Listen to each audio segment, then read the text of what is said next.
je vais créer un fil d'une mesure. Donc j'ai 3 mesures d'un groove de base de rock.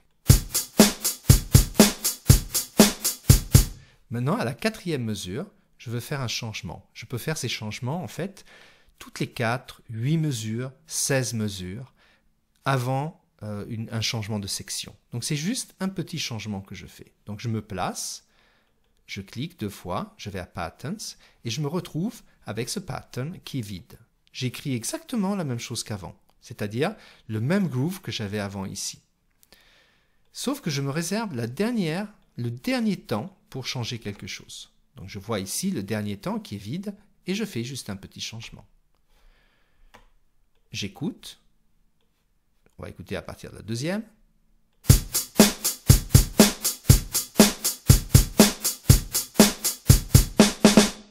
Et donc j'ai ce petit changement là. Si je veux maintenant copier le reste, je peux copier, CTRL-C, le même groove que j'avais fait avant et placer mon curseur et le copier sans problème et recommencer ainsi de suite.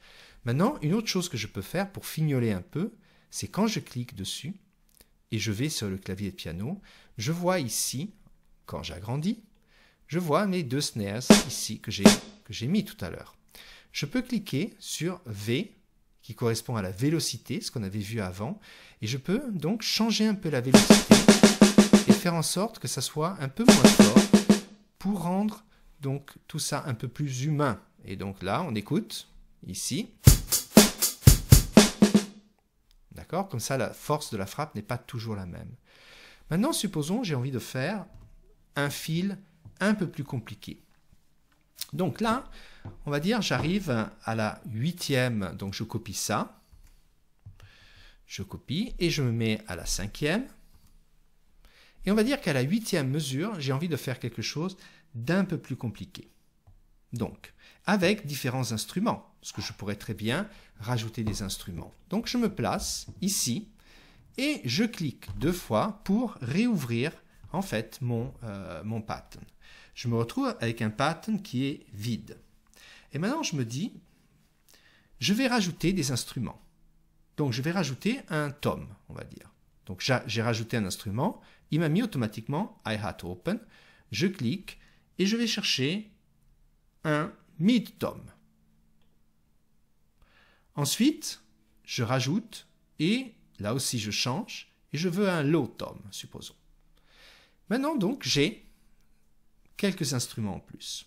Cette dernière mesure que j'ai là, à la 8e que je vais déplacer parce que je me suis trompé, j'ai mis un peu plus loin, je vais faire donc ce genre, ici.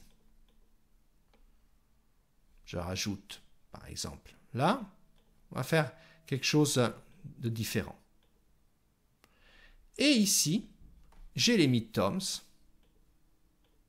que je mets là, et ici, je mets les high-toms. Donc, en fait, ce que je viens de faire maintenant, c'est carrément un fil de 2 temps. Je mets là. Ah, là, je dois remettre ce que j'ai fait. Et ici, je le déplace. Et j'écoute.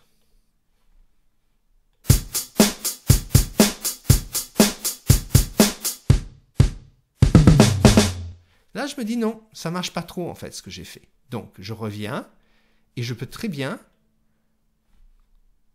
commencer à travailler et voir un peu les changements.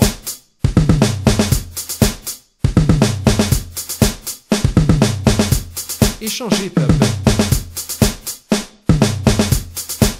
Alors, par exemple, je peux créer en même temps que j'écoute. Là, je sais que je vais avoir les 2 mesures.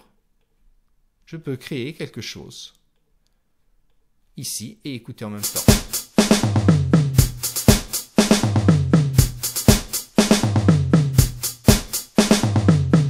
Et ainsi créer quelque chose. Mais il faut faire attention. Un batteur n'a que 2 mains et joue avec en fait les 2 pieds. Donc si je commence à faire des choses comme ça, là, à ce moment-là, un batteur ne pourra pas jouer ça. C'est impossible.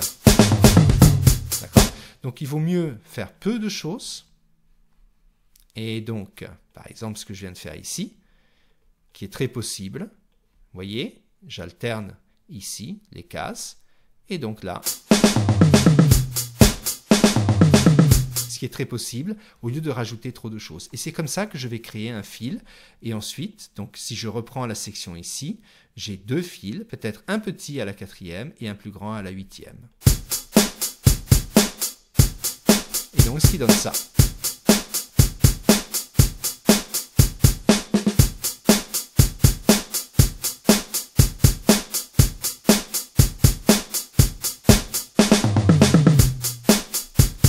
Et là aussi, on se rappelle que je peux très bien travailler ici avec le clavier de piano, agrandir pour voir mieux. Je dois placer le curseur et à ce moment-là, rendre plus humain en changeant un peu les vélocités. Regardez comment ça va changer un peu et ça rend beaucoup plus humain. Juste faire des petits changements comme ça parce qu'un batteur ou quelqu'un qui joue, en fait, il ne joue pas toujours avec la même force. Et donc à ce moment-là, avec des petits changements, je rends ma batterie plus intéressante. On essaye.